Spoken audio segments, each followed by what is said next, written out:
Here are 6 major concepts that will inform your lesson planning and your lesson execution. Culturally responsive teaching.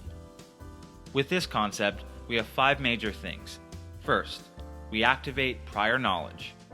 Second, make learning contextual. Third, encourage students to leverage their cultural capital. 4, reconsider your classroom setup. 5, build relationships. VARK. This is a concept that refers to the modalities that students operate in when they are learning. We have V for visual. Students with this propensity work well with maps, charts, webs, and video, things they can see with their eyes. Aural and auditory. These students, they benefit from discussions, verbal instruction, and they learn by saying. R for reading and writing. They benefit from words being displayed. They enjoy text-based input and text-based output, such as writing. K for kinesthetic. These students, they benefit from physical experience and practice. They benefit from touching and manipulating. UDL, Universal Design for Learning. There are 3 guiding principles in UDL. They are representation, action and expression, and engagement. These principles allow for more accessibility and multiple pathways for students to go down in order to learn. UDL removes barriers for students and allows more flexibility in teaching and learning. Representation is the first principle. That refers to how the information is presented. Is it via verbal discussion? Is it a graphic? Is there sound involved? Is there a visual component, an auditory component? And then secondly, there is action and expression.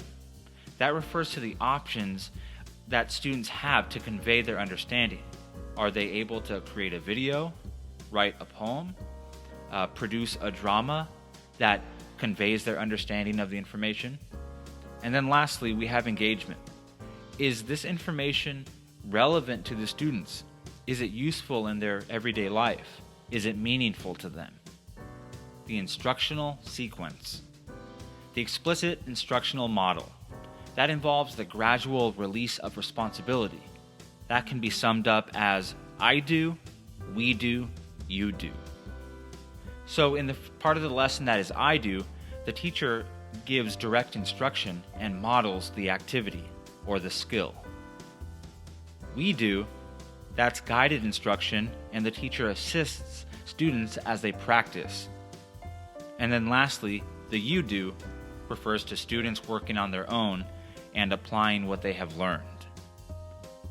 One way to think of it is Madeline Hunter's scaffolding model. First, the teacher models, and the student observes. Then, the teacher guides while the students practice. And then lastly, the teacher observes as the students apply what they have learned. Assessments. There are 3 major types of assessments. First, we have the Diagnostic Assessment. That determines student readiness, and it also is good for planning instruction. Secondly, we have the Summative Assessment. That is the sum of the student's learning. That can be chapter tests, it can be benchmark tests, and it measures progress. And then lastly, we have Formative Assessment. That's our area where we check for understanding. It informs instruction in real time, and we can then make adjustments during a lesson. And lastly, we should look at accommodations and modifications. Accommodations refer to how students learn. Do they get more time during tests? Does someone read the questions to them on a test? Are they sitting in the front of the room? Modification. That refers to what students learn. It may be easier content, or less reading, or more reading, or no tests. Modification. I hope this helps you on your journey in teaching. May whatever you do well and succeed.